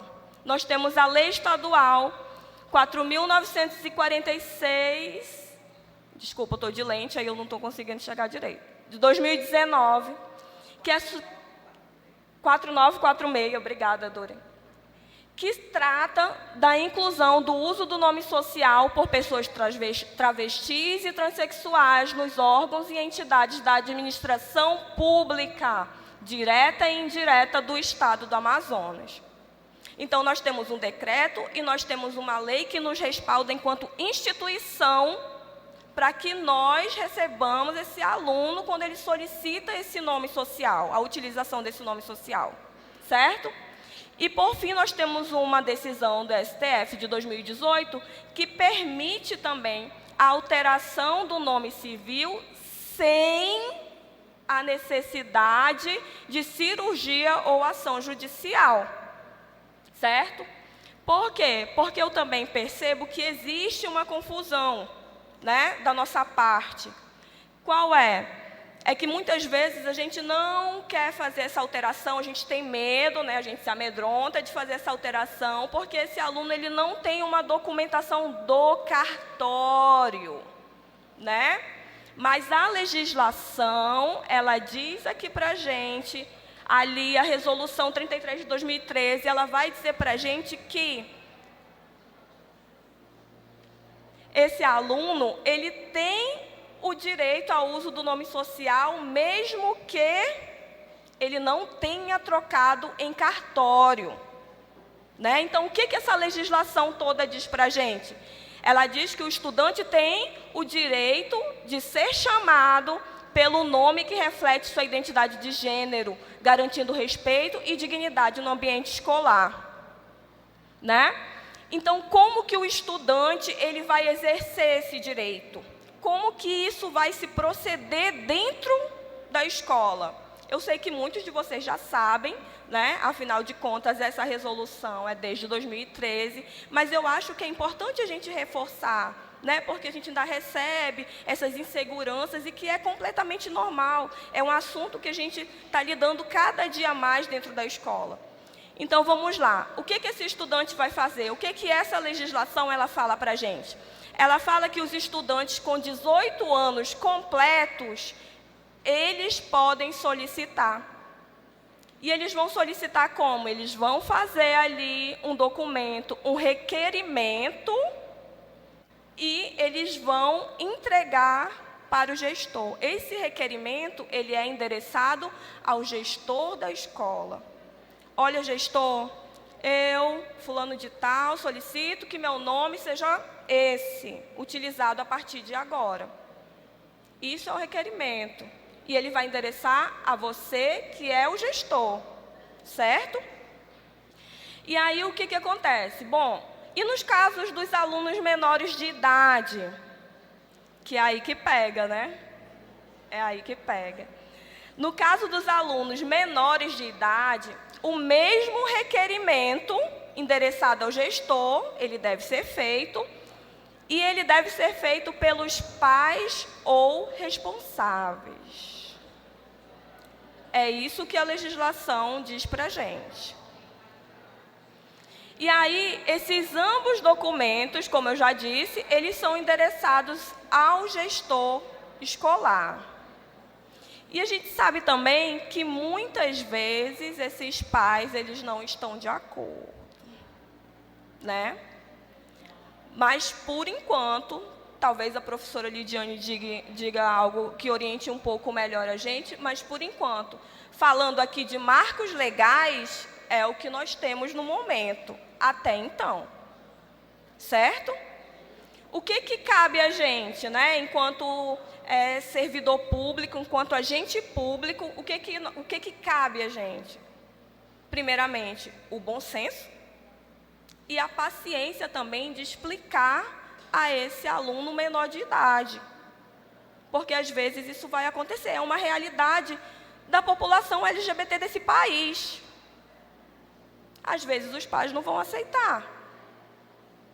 Mas a escola, ela precisa ser esse lugar de segurança para esse aluno. A escola, ela não tem que ser o lugar que exclui, que coloca esse aluno para fora. E esse lugar de reconhecimento do nome social, para uma pessoa LGBT, isso é muito. Eu ser chamada de Cláudia, eu ser reconhecida como Cláudia, que é o nome que eu tenho, é importantíssimo para mim. E se alguém aqui, de repente, invocar de falar, me chamar de qualquer outro nome, repetidamente, arbitrariamente, a gente até começa a levar na brincadeira no início, né? Mas depois não dá uma irritação? Dá uma irritação. Se a pessoa começar a te chamar de algo que você não gosta, que você não se reconhece, que você não se identifica, né? Aí já dá assim já não está muito bem, né? Agora imagina para uma pessoa que já sofre violência sucessiva desde a sua infância. Isso é muito pior.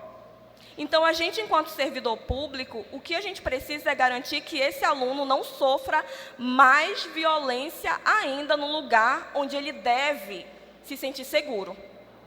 Certo? Então, vamos lá. Então, nesse sentido que eu converso com vocês, de apresentar esse lugar de segurança, de fomentar esse lugar de segurança para esses alunos, é fundamental que a gente, enquanto gestor, enquanto líder, enquanto coordenador, enfim, nós que estamos aqui, né, dialogando constantemente com o corpo docente da escola, é importante que a gente faça de forma contínua essa instrução para todas as pessoas que estão dentro da nossa escola e da nossa instituição. Porque, como nós já dissemos várias vezes, isso aqui que nós estamos falando é além da nossa concepção pessoal. É um direito. E aqui nós somos agentes públicos, servidores públicos. E o que nós temos que fazer é garantir esse direito enquanto, né, instituição. Certo? Então, qual é o nosso papel? O nosso papel é garantir esse direito e entender que respeitar o nome social, ele é essencial para garantir a dignidade, a identidade e a inclusão de todas as pessoas no espaço escolar. Porque a escola precisa ser o quê? Segura, ela precisa ser acolhedora, ela precisa fazer com que a gente se sinta parte dela. E quem vai fazer isso, gente, somos nós. Não é outra pessoa. A gente não vai terceirizar isso. É a gente. Sou eu, é você, é todo mundo que está aqui. Somos nós que vamos fazer isso. Então, você já pega aí essa bagagem e já leva, porque é você que vai fazer isso na sua escola. Certo? Obrigada.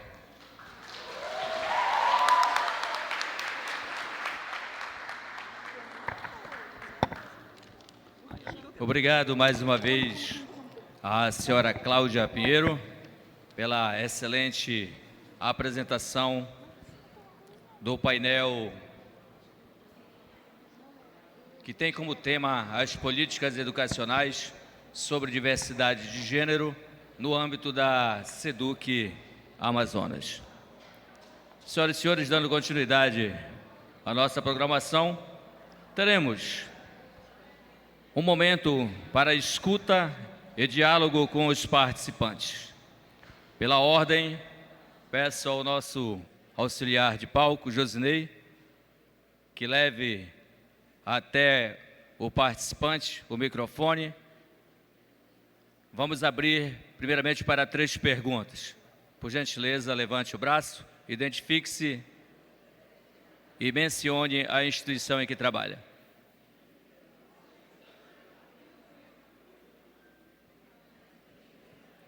Primeira pergunta.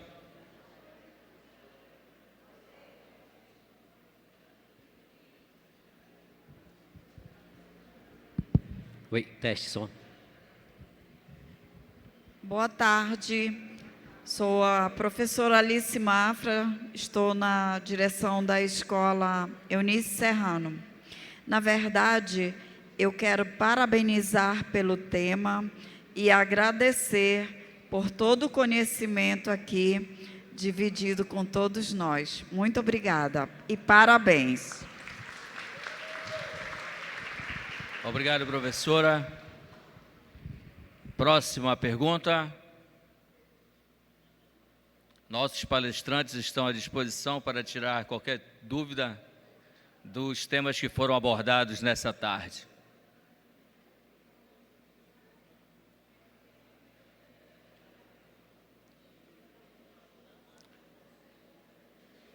Alguém gostaria de dar?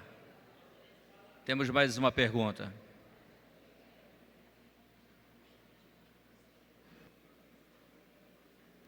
Mas assim, testando. Então, boa tarde a todos. Sou professora Maria Regina Canavati de Figueiredo. Sou ex-atleta de handebol, campeã brasileira. Eu quero dizer uma coisa para vocês muito importante. Eu sou mestra pelo Programa Sociedade e Cultura da UFAM. E a minha temática, professoras presentes, descendo o pódio, o protagonismo das ex-atletas de handebol na cidade de Manaus.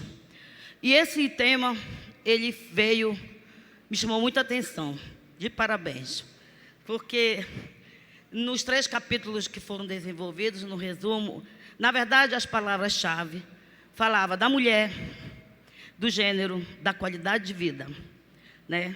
Então, eu estava aqui comentando que eu senti falta da mulher no esporte, porque a mulher no esporte também encontra muito essas questões, né, da diversidade. E uma coisa que eu gostaria que fosse colocado nas próximas apresentações, porque nós temos muita coisa para falar sobre a mulher no esporte. Mas está de parabéns ao departamento, às colegas presentes, a minha amiga particular, Dora Brasil, que é uma pessoa que me conhece das quadras. Porque a mulher no esporte, ela tem seu protagonismo, além das quadras. Muito obrigada. Obrigado, professora. Abriremos agora para a terceira e última pergunta.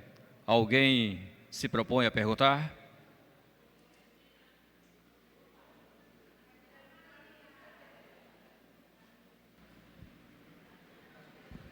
Eu confesso que eu estou bem nervosa, mas eu vou falar.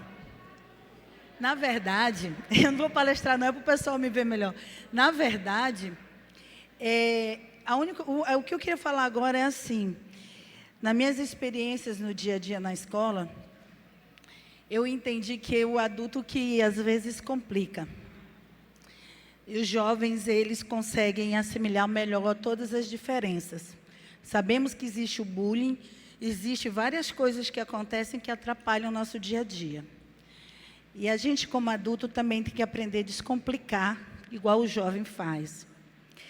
Com a recepção, com amor e carinho para as comunidades nas quais nós recebemos, a gente consegue fazer uma diferença e criar uma escola harmoniosa.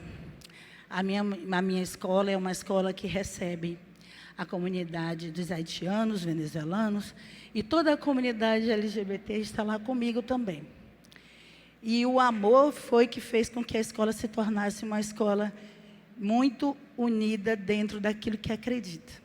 Então, a base também do entendimento de todas as leis e tudo mais, é olhar com um olhar de amor e fazer a diferença. É só isso. Obrigada.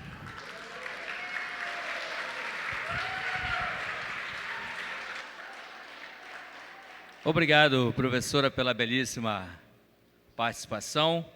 Senhoras e senhores, dando continuidade, teremos neste momento a entrega de um certificado à nossa palestrante convidada.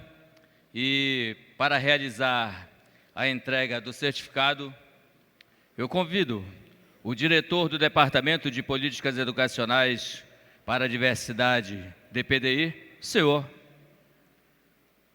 Maílson Rafael Ferreira, para entregar o certificado para a professora palestrante Lidiane de Lima Cavalcante. Uma salva de palmas.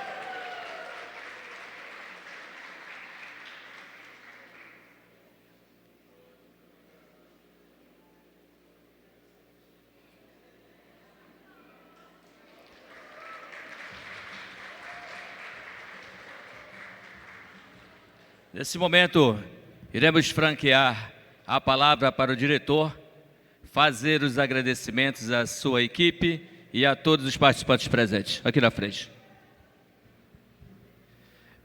Gente, olá de novo. Obrigado, meninas. Quantas falas potentes, né, nós tivemos aqui nesse painel, nessa palestra. Então, obrigado, professora Cláudia, a professora Zanza, a professora Dora, a professora Lidiane. Obrigado à equipe cerimonial pelo auxílio, pessoal do CEMEAN, que está aqui conosco fazendo a transmissão, e a todos os presentes. Dizer da nossa alegria, dizer que essa é a primeira ação dessa coordenação que foi instituída há alguns meses, no âmbito do DPDI, né? A gente tinha uma equipe que trabalhava a diversidade, mas eles não eram devidamente instituídos numa coordenação. Hoje eles estão numa coordenação dentro da gerência, e aí é uma vitória para elas enquanto lutadoras, né, guerreiras da política de diversidade e educação de direitos humanos. A gente atua muito em contato com os movimentos sociais, ouvindo as pessoas da sociedade que estão externas na luta aí, pelos direitos humanos, pelo direito de ser quem quer ser, né? De ser mulher, de ser aquilo que você sente vontade de ser e você poder exercer isso livremente, né? A gente trabalha muito também em parceria com a Secretaria de Justiça e Cidadania, que está aqui, a Sejusc. Então, agradeço aqui ao nosso amigo que está conosco, representando a secretária Jussara Pedroso, né? Ou é Pedrosa? Nunca sei. Jussara Pedrosa. Ela foi nossa, né? Até um dia desse, agora está lá na Sejusc. Trabalhamos muito em parceria com a GPPC. Hoje nós temos aqui a nossa professora Luciana Marcelaro, representando a gerente Aldenilce, que também aborda temas dos direitos humanos lá na GPPC. Então, para a gente é uma alegria muito grande a gente poder fazer essas trocas com o nosso co-irmão departamento DEP, né? E a gente sempre está atuando nessas frentes e a gente vai trazer cada vez mais orientações, mais protocolos, mais projetos. A gente tem, por exemplo, a Política Nacional de Equidade, Educação para as Relações Étnico-Raciais e Educação Escolar Quilombola, sendo executado no nosso Estado. A gente tem o Pacto Nacional da EJA, né, pela superação. A gente vê o PBA, que é o Programa Brasil Alfabetizado, voltando a ser executado para a educação de jovens e adultos. Então, a gente está com uma série de projetos. A gente tem a autodeclaração étnico-racial, que é uma política que visa a equidade educacional, em especial para que a gente consiga os dados verídicos para a gente trabalhar as políticas públicas. Então, o departamento ele surgiu para trabalhar com ações focalizadas no atendimento do direito das pessoas voltadas para a diversidade. Então, a gente trabalha os temas transversais, mas também a gente trabalha as modalidades específicas de atendimento educacional, que no caso são educação escolar indígena, educação escolar do campo, águas e florestas, educação escolar quilombola, educação de jovens e adultos, e aí tudo isso no âmbito do DPDI. Então, a gente hoje está aqui para agradecer a todos vocês que estiveram com a gente. A gente teve uma boa participação também pelo YouTube, do Centro de Mídias, e a gente agradece, então, a cada um de vocês por se disponibilizarem a vir até conosco aqui hoje e participar com a gente desse momento especial, tá bom?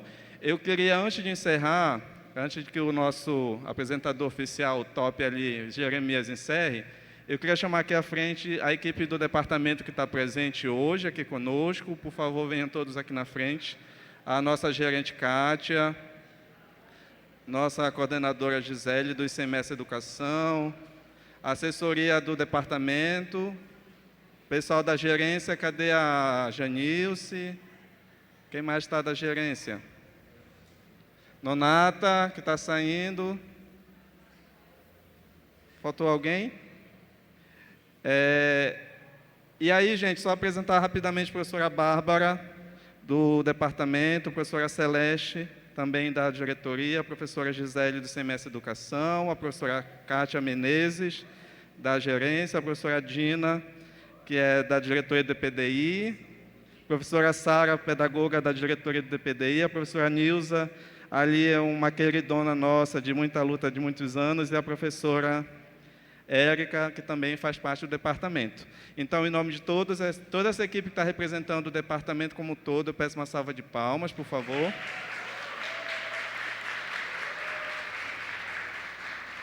E aí é só uma parte pequena da nossa equipe, né? Que trabalha todo dia nessa luta aí para que a gente consiga equidade educacional na nossa rede, tá bom? Então, eu agradeço aqui, chamo também as nossas palestrantes aqui à frente, por favor, aqui conosco. A professora Lidiane pode vir também, Dora. E aí eu passo a palavra, então, para o Jeremias para encerramento, tá bom? Aí eu peço só que a Luciana tire uma foto aqui da gente, por favor. Já quebrando o protocolo, hein, Jeremias? Gente, muito obrigado de coração, gratidão. O DPDI está à disposição para qualquer dúvida que vocês tiverem em relação ao atendimento da diversidade educacional, tá bom? Muito obrigado. Uma salva de palmas. Obrigado mais uma vez ao diretor do DPDI, senhor Maílson Rafael Ferreira. Senhoras e senhores, agradecemos a participação de todos e damos por encerrado este seminário. Uma boa tarde.